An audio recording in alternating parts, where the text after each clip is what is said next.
यह अजीब इत्तेफाक है कि मेरी पैदाइश उत्तर प्रदेश के अलीगढ़ जिले में अलीगढ़ मुस्लिम विश्वविद्यालय के अंदर हुई और मेरे जीवन का आखिरी सफर जी न्यूज में 7 महीने रहा हूं लक्ष्मी भाई। आखिरी सफर पाकिस्तान के एक प्राइवेट चैनल का मैं इंडिया हेड था। फिर कुछ लोगों ने, मेजर जनरल जीडी बख्शी और आरएसएस जैसे लोगों ने मुझे बहका दिया और कहा कि तुम रिजाइन कर दो, तुम्हारी इनिंग पूरी हो चुकी है। मैंने कहा आप चाहते क्या हैं? बेरोजगार करके क्या चाहते हैं आप मुझे? बोले नहीं, सब हो जाएगा। दोनों ने कन्विंस किया मुझे और मैंने इस्तीफा दे दिया।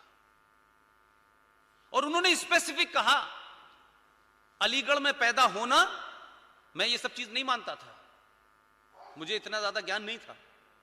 बोले तुम्हारा अलीगढ़ में पैदा होना और इस सफर में आखिरी सफर पाकिस्तान के साथ पूरा होना, यह किसी कारण से हुआ है। मैंने कहा आप ही को पता है, मुझे तो पता नहीं चल रहा। मुझसे इस्तीफा दिलवा दिया, मुझे बेरोजगार कर दिया उन्होंने और कहा कि इन विषय पे बोलो, क्योंकि इन विषय पे हमारे यहां कोई बोलना नहीं चाहता। क्या इसके पीछे की रियलिटी, कोई बात ही नहीं करना चाहता।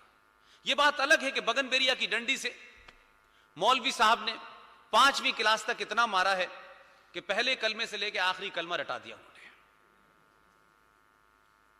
रोजा, नमाज, अजान हमारी जिंदगी का हिस्सा था।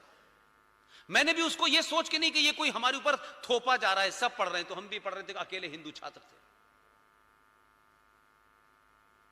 आज वो लोग बहुत परेशान हैं कि ज्यादा पढ़ा दिया इसको,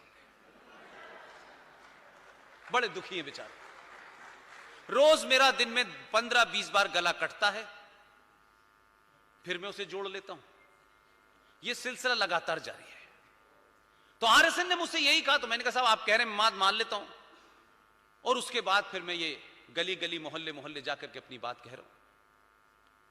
तो मुझे एक चीज का एहसास हुआ कि आज के दौर में जो 2021 का भारत है, 2020, 19 का, 18 का, 17 का जो भारत है, इस दौर में आपके पास एक ताकतवर चीज है कि आप अपनी बातों को तथ्यों पे, इस पार्टी और उस पार्टी और ये विचारधारा और वो विचारधारा से हट करके जो आपके पास तथ्य हैं, फैक्ट हैं, रेफरेंसेस हैं, उसको पूरी ताकत से रखिए। ये समाज सुनता है। Article 35A, Lahore press club में एक गोष्ठी में मैं बैठा था। उस जमाने मेरे पास ओपन वीजा था, मैं बहुत 400-500 बार जाना पड़ा क्योंकि मुझे कोई वीजा लेने की जरूरत नहीं थी। उस लाहौर प्रेस क्लब में बातचीत में एक बड़े अखबार के स्पेशल कॉरेस्पॉन्डेंट ने मुझसे पूछा कि पुष्पेंद्र साहब, आपके देश में आर्टिकल 370 की बहुत बात होती है कि आर्टिकल 370 हटना है, हटना है, हटना है, but you know something about article 35 है। मैंने कहा मैंने तो सुना तक नहीं है, मैं जानता भी नहीं हूं क्या चीज होती है, और मैं लीगल बैकग्राउंड का नहीं हूं, इसलिए मुझे बिल्कुल भी नहीं पता। लेकिन वो मेरे दिमाग में अटक गई बात। मैं आया, बड़े सारे लोगों से पूछा, बड़े बड़े वकीलों ने यह कहा कि आप पागलपने की बातें करते हो यार, तुम कहां से निकाल के लाते हो ऐसी बकवास। मैं तो उस पर बहस नहीं कर सकता था। आखिर में स्थिति यह हो गई, बाकायदा उस वक्त के संविधान को ढूंढना शुरू किया कि इसमें आर्टिकल 35 शब्द कहीं लिखा है तो पता चल जाए। तब एक कागज मिला और पता चला, मई 1954 में भारत के प्रधानमंत्री ने भारत के राष्ट्रपति डॉक्टर राजेंद्र प्रसाद से कहा, आप एक आदेश जारी करें, प्रेसिडेंशियल ऑर्डर कहते हैं उसको, और उस ऑर्डर के तहत ये जो आर्टिकल 35A है, इसको संविधान में जोड़ दें। राजेंद्र प्रसाद ने कहा यह गलत है, तो उन्होंने उनसे कहा इसमें विदेशी मामलात हैं, मैं आपको बाद में ब्रीफ करूंगा। और आर्टिकल 35 पे एक राष्ट्रपति का आदेश संविधान में धारा बन गया। हमारे तमाम दानिश्वरों ने इस 70 साल में आर्टिकल 35A के बारे में चर्चा नहीं की कि यह क्या चीज है। और 1957 में जम्मू कश्मीर का संविधान बना और उस संविधान में आर्टिकल 35A लागू हो गया और वो स्पेसिफिक कश्मीर के लिए बना था। इसमें जो सबसे डेंजरस बात थी, जो 370 में नहीं थी, भारत राज्य की जो केंद्र सरकार है, नागरिकता देने का अधिकार सिर्फ उसे है। लेकिन आर्टिकल 35A ने जम्मू कश्मीर राज्य की सरकार को यह ताकत दी कि जम्मू कश्मीर राज्य की सरकार जिसको चाहे नागरिकता दे, जिसको चाहे नागरिकता न दे।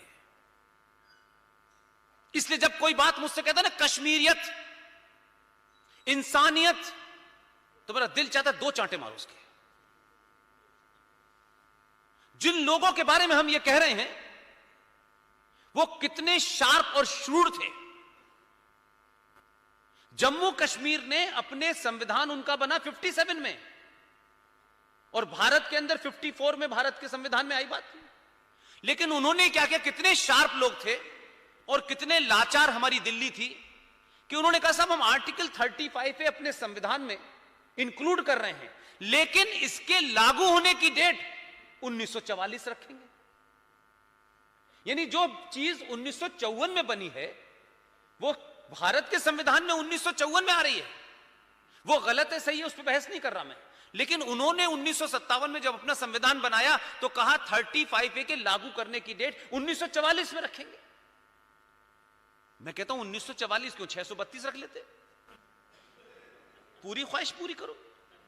लेकिन हमारे यहां किसी ने पूछा नहीं कि आप 1944 से कैसे रखेंगे, लेकिन उसके पीछे की मंशा को समझिए, उसके पीछे का जो पूरा कॉन्स्पिरेसी थी उसको समझिए। वो उस वक्त के कश्मीरी लीडर जिन्हें हम कहते हैं साहब वो महान लीडर थे, बड़े सेकुलर थे, उनसे बड़ा कोई मक्कार और कम्युनल और एंटी इंडिया कोई नहीं था।